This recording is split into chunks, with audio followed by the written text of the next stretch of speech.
Hi everyone, my name's June. Today is the last day of September. It's September 30th, 2021, and I'm going to be doing my first reading for myself. This is my first YouTube video. You're also going to have to bear with me a little bit. Today I'm using the Majestic Earth Tarot. This is what the box looks like.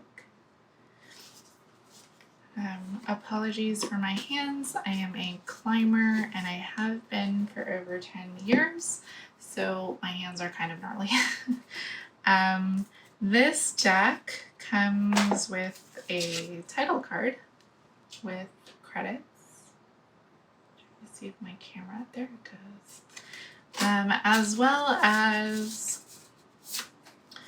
element cards. So there's 4 elements plus like sort of a culmination of all the elements. So let's see, what is this one? This is like all of the elements together.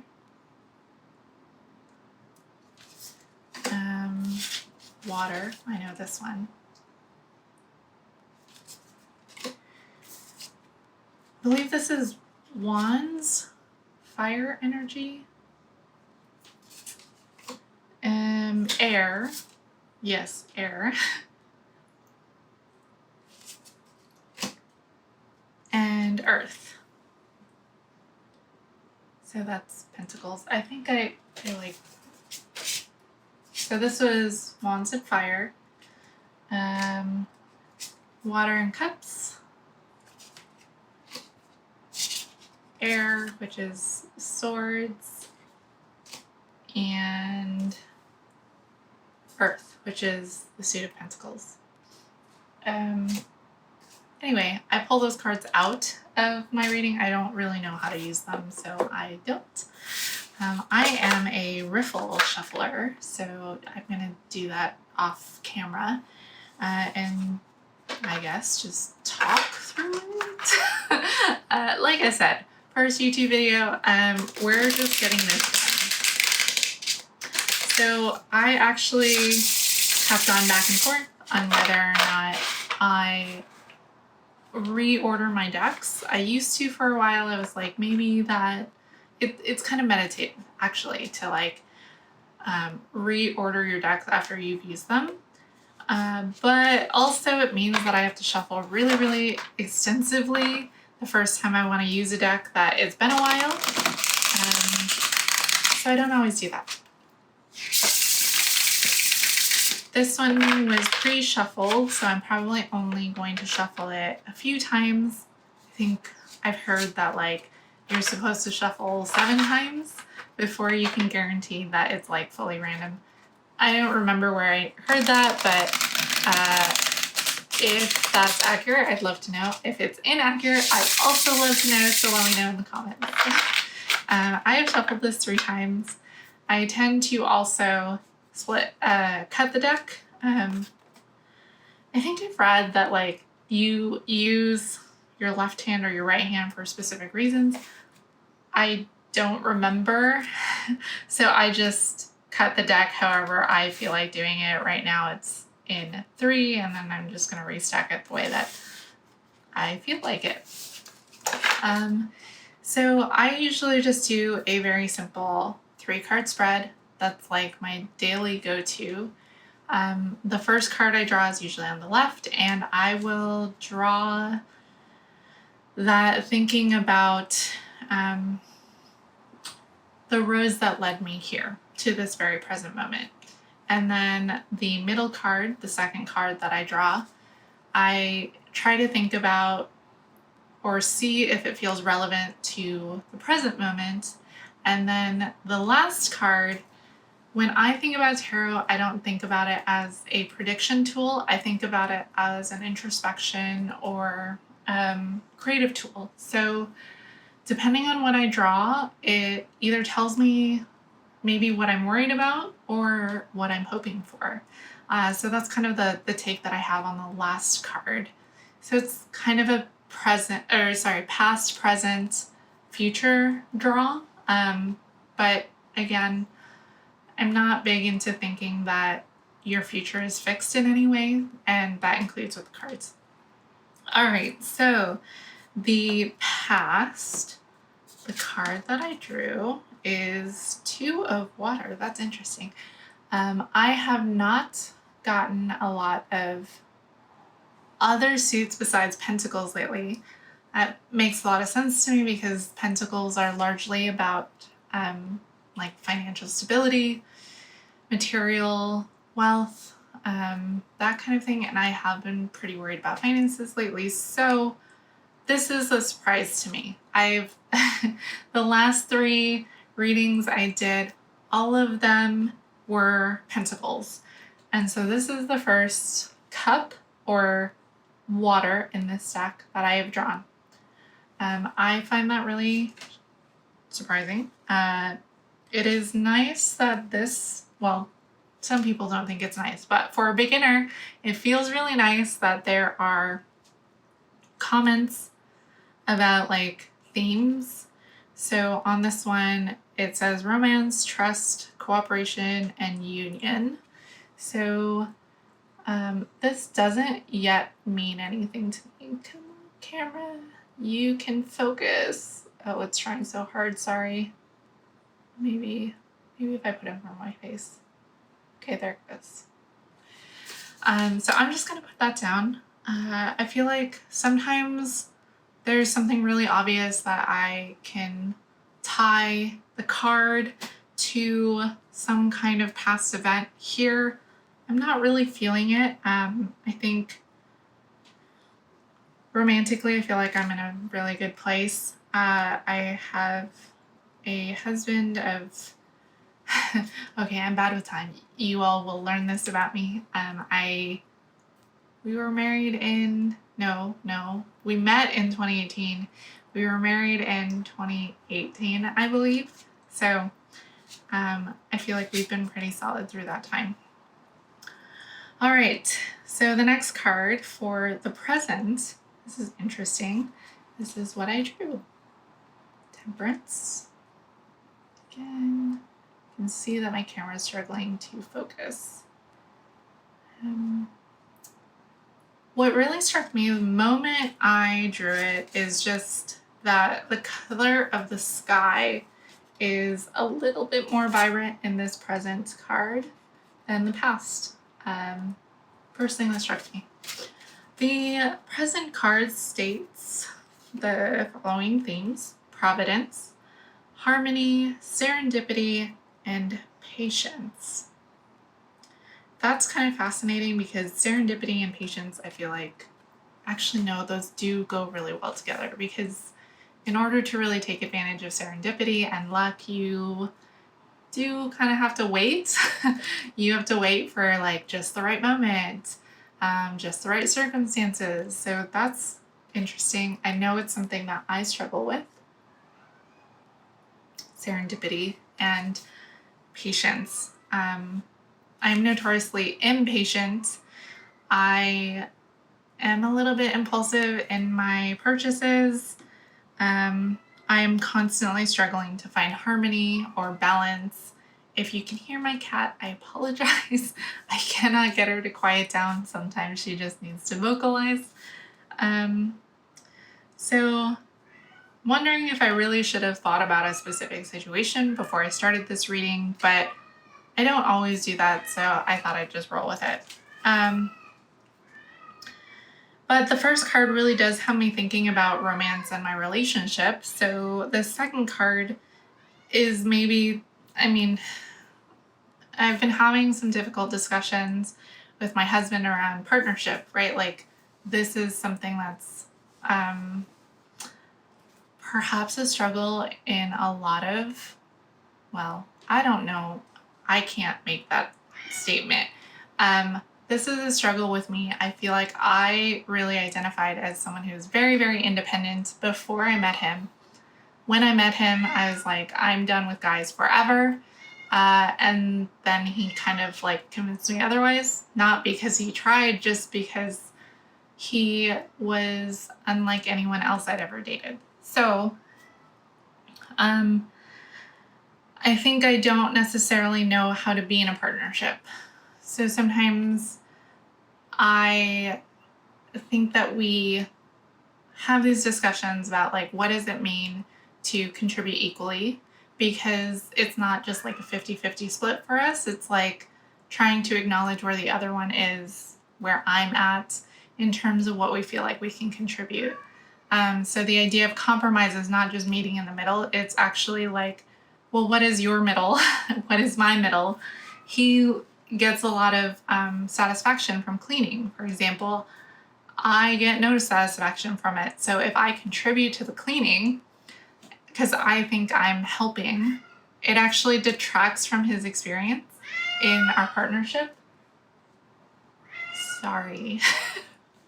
So it actually detracts from our experience as a partnership, because he finds that it fulfills a lot of purpose for him to be able to clean. So when I contribute to the cleaning and I get no benefits from it aside from like feeling like I'm helping,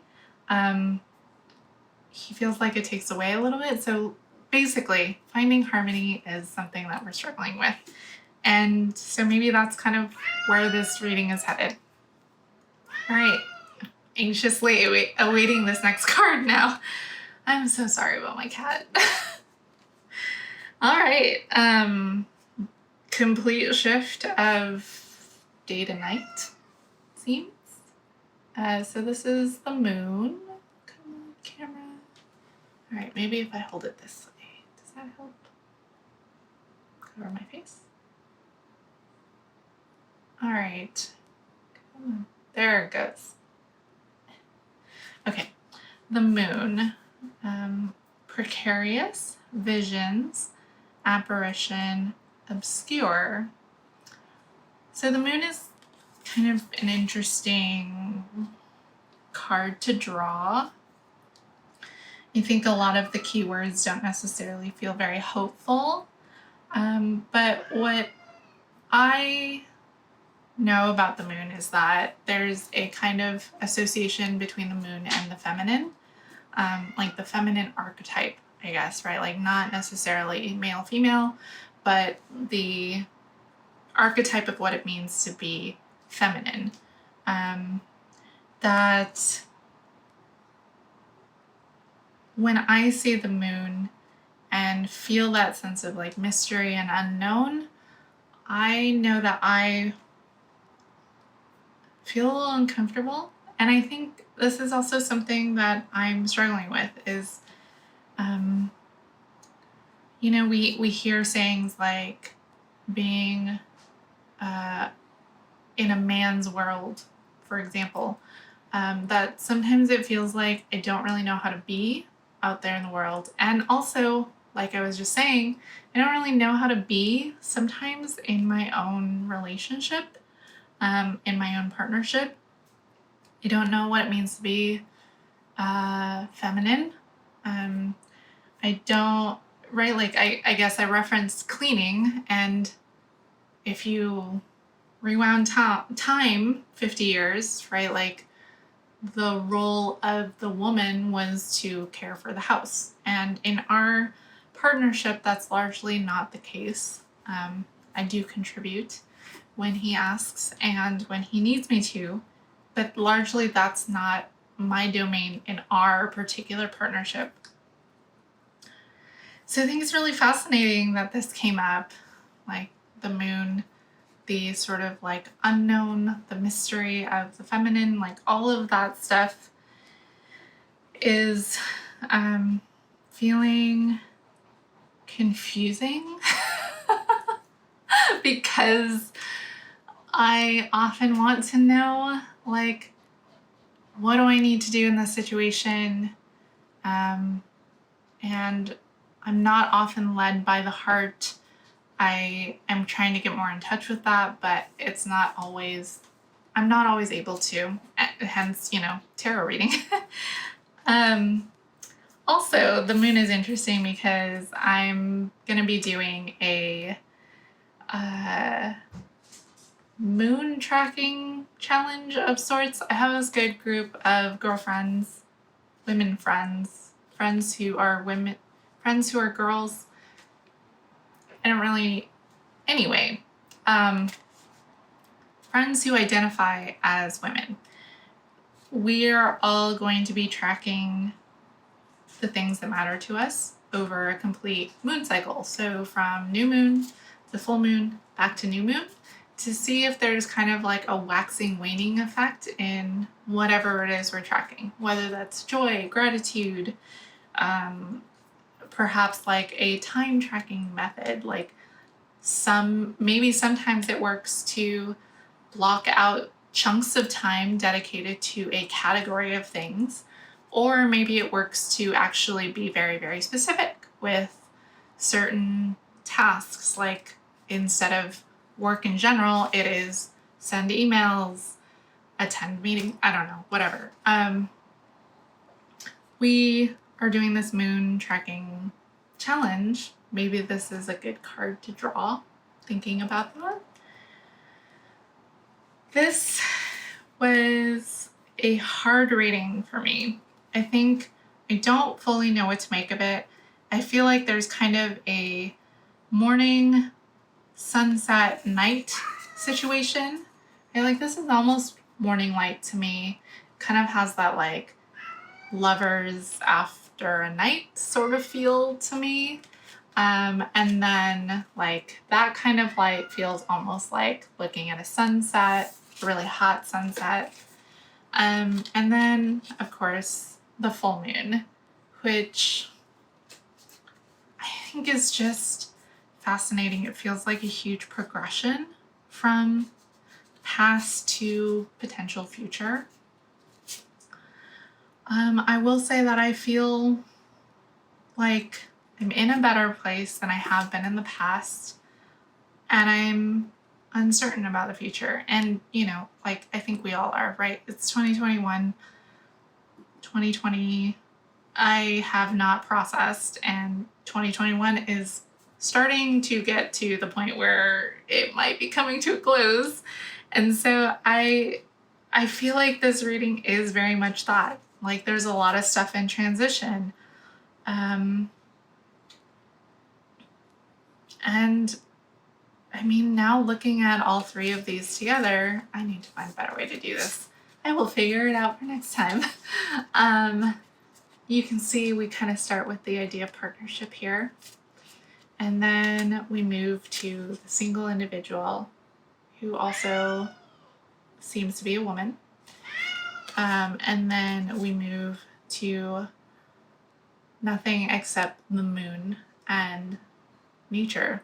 And I wonder if there's some kind of call there to shift the focus to belonging to something bigger rather than just focusing on the two of us together. There's a lot to think about here. And as I tell my friends, I used to think that I was a fast thinker. I used to think that I could come to conclusions and they would be super solid. Nowadays, I feel like I really need to think about things and let them sit with me. So I think I'll probably be contemplating this for a little bit longer. But given all of the things that you just heard about me, if you would like to share your thoughts on the kind of interpretation that you would have had of these cards, I would love to hear it. Sometimes I do actually refer to the guidebook, and I wonder if I should have done that.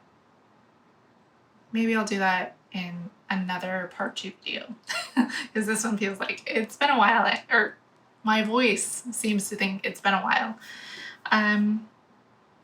Let me know if you have thoughts on the reading, if you liked the video. I will say criticism feels like it hurts personally sometimes, so please be gentle if possible. Otherwise, I probably won't respond. Yeah, if you enjoyed the video, like it, leave a comment, and I would absolutely appreciate a subscribe. You can also find me on other social media platforms. Largely, I don't talk about tarot there. I talk about cats, climbing, drawing, thinking, other stuff. So Thanks for joining me today. And part 2 will be coming soon with me referring to the guidebook. So keep a lookout for that. Thanks, everyone.